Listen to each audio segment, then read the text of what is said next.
Bertemu kembali. Sedekah dan juga infak adalah kuasa ekonomi yang amat besar buat umat Islam. Dengan bersedekah, ia memecahkan banyak tembok halangan dalam ekonomi, dalam pembangunan masyarakat dan dalam rasa keakuan dalam diri kita sendiri.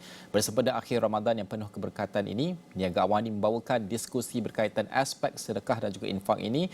Kali ini kita bersama dengan Al-Fadil Ustaz Maulana Iqbal Zain, seorang penceramah kita untuk kita melihat kepada aspek dan juga topik yang cukup besar dan menarik pada ketika ini. Assalamualaikum Ustaz, selamat pagi. Terima kasih kerana bersama kami pada pagi ini.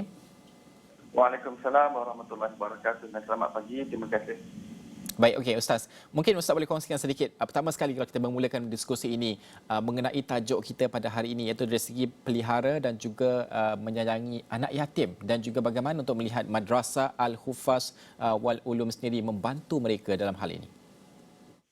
Baik, terima kasih. Assalamualaikum warahmatullahi wabarakatuh. Alhamdulillah bersempena Ramadan yang penuh barakah ini, saya ingin berkongsi sebuah tajuk yang amat dekat dengan orang Islam iaitu pelihara dan sayangi anak yatim.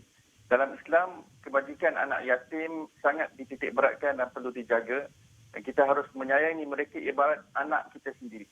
Dalam sebuah hadis Rasulullah SAW bersabda, aku dan bersama penjaga anak yatim, yakni sama ada anak yatim itu adalah miliknya, iaitu anaknya sendiri ataupun anak orang lain. Rasul menunjukkan aku bersama anak yatim sebegini. Yakni begitu rapat di syurga, iaitu di akhirat nanti. Jadi jelas sekali kita dijanjikan syurga sebagai destinasi terakhir apabila kita menjaga anak yatim dan didekatkan dengan Rasulullah SAW adalah merupakan suatu keistimewaan yang sangat tinggi. Dan Allah Ta'ala mewujudkan anak-anak yatim ini adalah sebagai suatu saluran untuk kita mendapatkan kedekatan dengan Rasulullah SAW itu dan mendapatkan syurga ilahi. Jadi Alhamdulillah Madrasah Al-Hufaz wal Ulum atau MAHU yang membantu anak-anak yatim serta golongan asnaf untuk mendapatkan pendidikan percuma melalui sebuah sistem pendidikan Islam yang berteraskan Al-Quran dan Sunnah. Madrasah Al-Hafiz wal Ulum juga memberikan mereka allowance bulanan agar meringankan beban mereka dalam menjalani kehidupan seharian atau sebagai simpanan apabila mereka sudah besar kelak. Kami di MAHU inginkan mereka menjadi bakal ulama yang akan memimpin masyarakat dan negara nanti insya-Allah.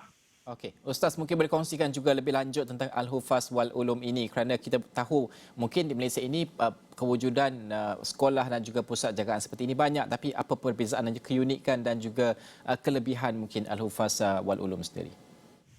Baik, Madrasah Al-Hufaz wal Ulum atau MAHU merupakan idea yang dicetuskan oleh Ustaz Hafizullah yang merupakan pengerusi dan pengasas madrasah untuk mewujudkan madrasah di Alam Suria Puncak Alam.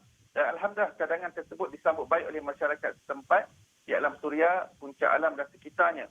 Setakat ini MAHU beroperasi sebagai sebuah sekolah agama persendirian yang tidak menerima apa-apa bantuan daripada mana-mana agensi kerajaan dan badan bukan kerajaan. Sumber kewangan MAHU setakat ini hasil daripada sumbangan orang ramai dan pihak keluarga sendiri, daripada pihak pelajar. Pihak MAHU tidak menetapkan sebarang bayaran kepada pelajar yang tidak mampu, yang kebanyakannya adalah terdiri daripada anak-anak yatim, asnaf dan kurang kemampuan.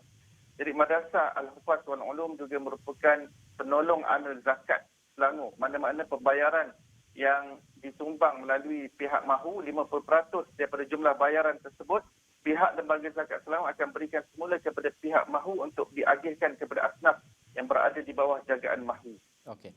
Ustaz, kalau kita melihat sebelum ini mungkin kalau madrasah saja ataupun kompleks berkaitan mungkin dikaitkan dengan ketidakpatuhan dari segi pembinaannya. Namun bagi Al-Hufaz wal Ulum sendiri yang dirancang untuk dibina di Kampung Bukit Hijau, bagaimana untuk kita melihat bahawa kalau kita tunjukkan visual tadi itu cantik rekaan, desain dan sebagainya. Kalau boleh Ustaz terangkan gambarannya.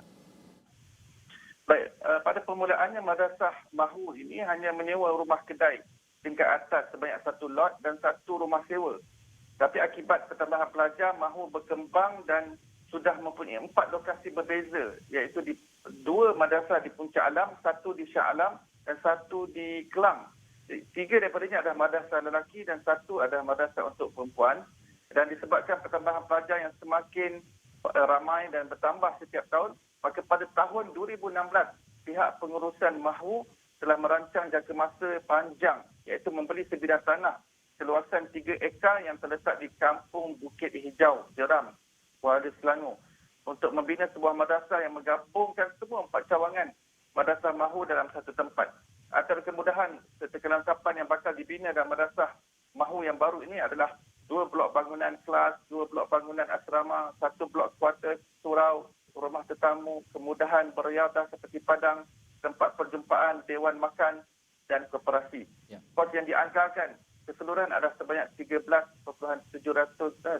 juta ringgit dan kami masih lagi memerlukan sumbangan anda untuk membantu Mahu untuk menjayakan projek ini. Okey, Ustaz, kalau boleh diceritakan juga bagaimana untuk orang-orang yang membantu dan ringkasnya berbaki seminit setengah ini, fadilat kelebihan bersedekah berinfak di akhir bulan Ramadan ini.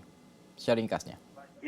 Ini adalah suatu peluang, kesempatan dan pecutan yang terbaik untuk kita bersedekah, berinfak di jalan Allah SWT. Lebih-lebih lagi kita sudah mengakhiri Ramadan dan kita ingin merebut pahala yang besar. Ia menjadi amal jariah untuk kita. Sebuah hadis yang diriwayatkan bahawa Rasulullah SAW bersabda, apabila mati seorang manusia, terputuslah daripadanya amalannya kecuali 3 perkara. Yang pertama sedekah jariah, atau ilmu yang dimanfaatkan dengannya, atau anak yang soleh yang mendoakan baginya. Okey, jangan kita sia-siakan peluang keemasan ini untuk membantu anak-anak yatim dan asnaf. Mereka bakal menjadi ulama-ulama yang akan memimpin umat manusia pada masa hadapan kelak. Jadi kepada para penonton yang ingin menyumbang, anda boleh menyumbang melalui akaun bank yang tertera pada kaca TV anda. Pada ketika ini, anda boleh ambil gambar dan juga snapshot, atau anda juga boleh melayari laman web kami untuk menyumbang secara online di www.infakpembinaanmahu.com. Dan saya ucapkan terima kasih kepada seluruh perinfak dan saya doakan agar Allah Ta'ala berkati dan curahkan rezeki zahir dan batin, dunia dan akhirat kepada anda semua yang sanggup untuk menyumbang dana kepada pembinaan Madrasah Al-Hufaz wal Ulum ini. Okey, insya-Allah. Terima kasih Ustaz kerana meluangkan masa bersama kami.